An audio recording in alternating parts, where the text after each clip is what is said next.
Beast Wars Season 3, Episode 9, Crossing the Rubicon. Now, this is getting to, I'm currently on the final disc of this series. I'm in, the last 7 episodes. And this is a pretty crazy one. Because they're doing some stuff where it's like, kind of late to be doing that, isn't it? And with this episode, we get another transformation.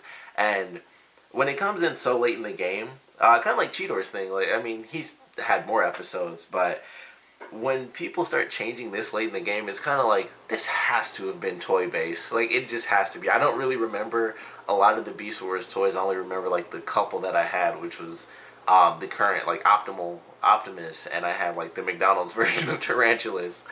But it's just kind of funny. In this episode, we actually have Blackarachnia, who is trying to go transmetal.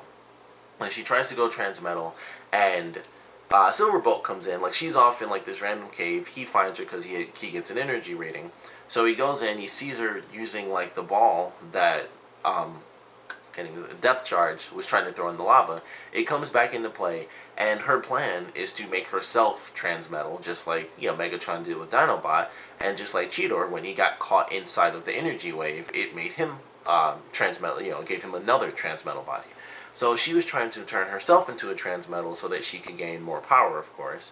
And Silverbolt comes in, and he ruins it, and it screws her up. It starts to mess with her system, and she kind of goes into shock, basically. And so he takes her back to base, and they're like, okay, she's got a huge issue going on. She tried to use, the ball to become transmetal, but because the process was kind of halted in the middle, it's now destroying her system. So with the other episode where she took off because it was we could try to turn her into a Maximal, but it could wipe her programming.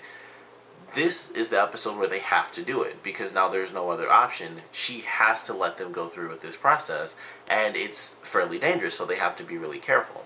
And when this happens, Tarantulas gets an alert because, of course, he's the one who made Blackarachnia into her Predacon form. He put a couple of, we'll say, safety, concerns inside of her system. So he gets a bit of a, alert. Excuse me. It's okay, she's almost dying. They have to do this process, which if it wipes her memory, means that she would lose the codes. But they wouldn't do that unless she gave the codes over to someone else. So of course Tarantulas takes this to Megatron, and Optimus has to have these codes now, and they'll be focused on, saving her. So this is the perfect time to attack. Both, she'll be out, someone else has to be out because they're going to be doing the experiment on her. And then we can go full force, attack the Maximal base, and get the codes while also destroying Blackarachnia. So, as everything's going on, Rhinox, of course, is the one doing the procedure. And he finds out that there are a couple of kind of tripwires, basically. These are some of the little safety concerns that Tarantulas had. And in order to keep her from being turned, complete Maximal, he put in these little virus things where if Rhinox does something, it'll kind of send up a virus, basically to her spark. It was they were inside her body, and it was pretty much her beating heart. And it would be a signal would be sent that was meant to kill her. So Rhinox stops it, and then basically right after he stops it, that's when the Predacons show up to attack the base. So they're attacking the base, they're destroying stuff, they have to kind of convert energy because things are just getting destroyed. They're just shooting at the base, really. That's all they're doing is just shooting at the base to kind of wear it down and force them to transfer energy to certain segments so that they're more vulnerable to the Predacon attack. So Silverbolt and Rhinox are helping with Blackarachnia. The rest of the team goes out to deal with the Predacons, and they're fighting and there's this whole issue with everything's shaking around and stuff, so that makes it a bit more difficult for Rhinox. And so they get to basically the end of this battle, and another tripwire is set off, and it sends 2 signals out instead of 1 signal. So Rhinox is able to stop the first signal, and he's trying to get to the second signal before it's too late. Unfortunately, Tarantulas has a rocket launcher that he uses basically to just hit the base. That was the whole thing, was to distract them, force them to use energy, and really shake the base up so that it wasn't as easy to save Blackarachnia. And he uses this rocket launcher to hit a certain part of the base, and it knocks Rhinox down, and he doesn't get the signal, and it actually kills Blackarachnia. So everyone's freaked out. It's like, they lost Blackarachnia. Rat Trap, just like with Dinobot, he's like, I can't believe I'm going to say this, but I'm actually going to miss her. So they lose Blackarachnia, and it's kind of like, you know what? Let's go crazy. And mostly, it's pretty only, really, it's Silverbolt that says let's go crazy.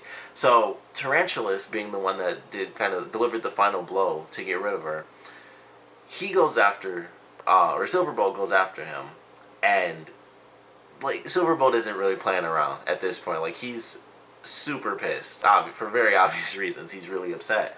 So he takes off, and Optimus is like, crap, he left. Like, because they're kind of standing around Blackarachnia, and then it's like, where's Silverbolt at? And Optimus is like, he wouldn't.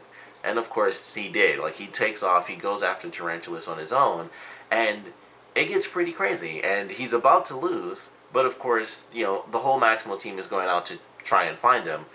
And so they leave the base, and of course, things start to get weird because the orb starts to float and spin again, and then it starts to have, like, basically, like, electricity starts to come out, and it hits Blackarachnia's body.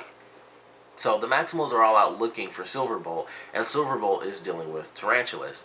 And, Blackarachnia ends up becoming transmetal. Like, she's brought back to life by this thing, and she actually sees where Silverbolt is. Like, when she wakes up, she kind of sees Silverbolt. So she knows where he is, so she takes off and goes straight for him, and she ends up fighting with Tarantulas, and of course she defeats him, and she's now a transmetal. And I gotta admit, I'm kind of half and half with her design. I think her maximized form, which she actually does say maximize, because technically she's full maximal now, which is kind of cool. But when she gets there, she says maximize and stuff. And her actual spider form, I'm like, I kind of don't like it too much. It looks a little weird to me. But when she transforms and she's maximized, I think it actually looks kind of cool. Like, I wish I had a picture of it to show, but there's not one in the booklet. But she's kind of cool. Very different color scheme as well. Like, instead of being sort of the black and yellow, she's kind of like blue and yellow. She's got like a bit of yellow, but she's mostly like blue now. And I think it looks cool. Like, her hand, she's got like claws like Shredder or something. It's kind of cool. I was like, I actually like this design. And her face is interesting. She kind of has, it almost looks like she has like a Pharaoh's helmet on a little bit, but in a cool way, not like a cheesy way. I was like, I actually kind of like that. But her actual spider form, I'm like, I don't know, it looks a little weird, but I guess because I actually do like her new form, I really appreciate it. I think it's actually pretty sweet. The one thing that's really weird about her new form, and I think this has more to do with the fact that the show is in its 3rd season, so they were more used to the technology.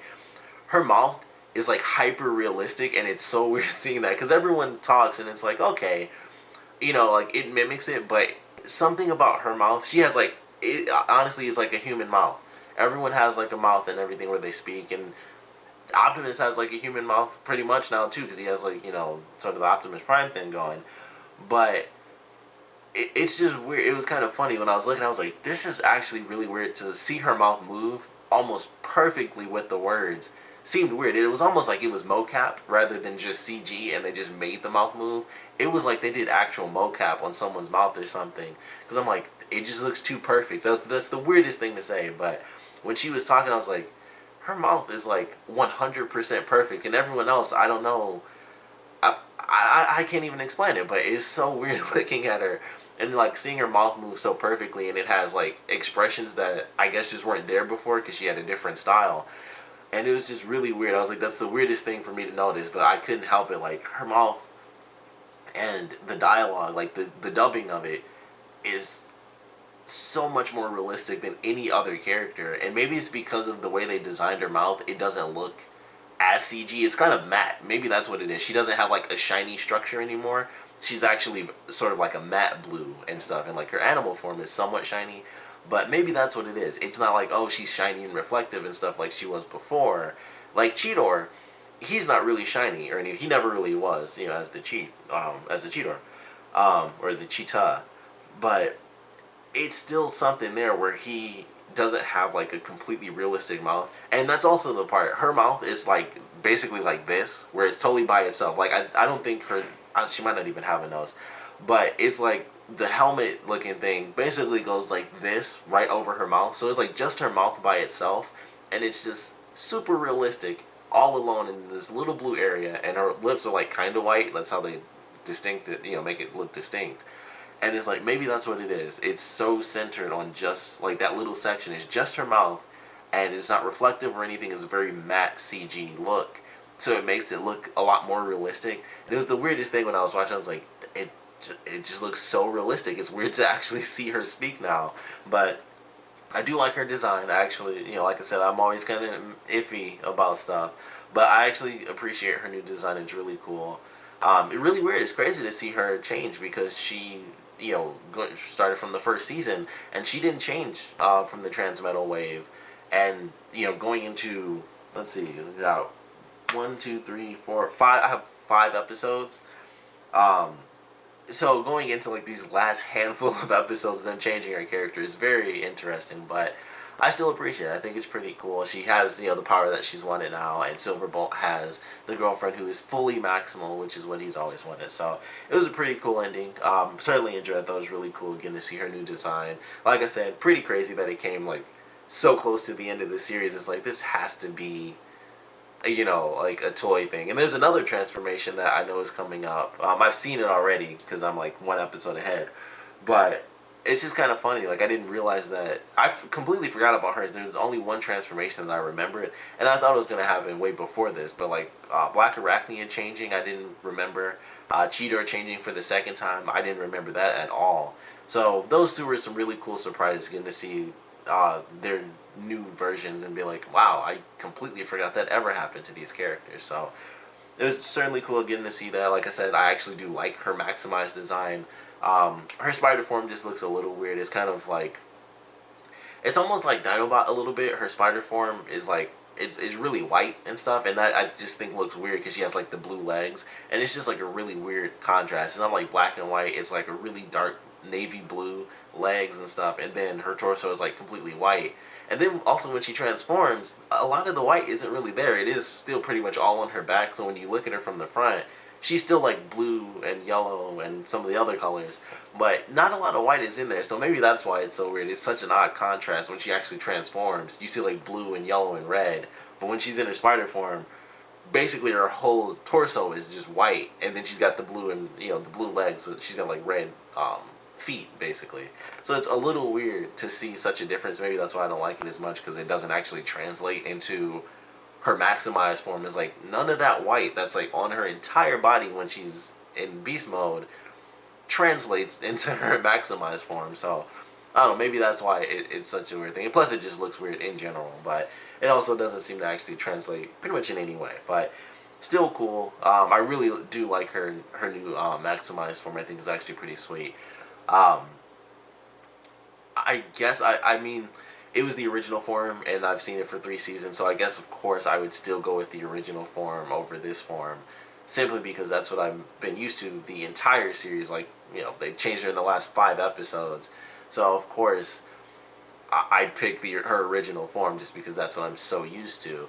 But I actually like this one. It's not like, Optimus' second form, which I kind of just hate. But, like, I love the third form because, he's huge, and oddly the colors work, and I talked about that before. I like his new form. I think it looks cool. When he goes into the beast mode, which he doesn't really need to do anymore, it still looks a little weird because they gave him, like, he still has the blue gorilla face.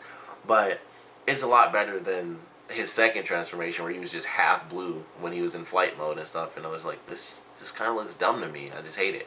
So it's not like that with Blackarachnia. I actually do enjoy it. Like I said, in general, it was a fun episode. It's cool to get to see a new transformation for a character, even though it was so late in the game, but still pretty cool. Still some good action.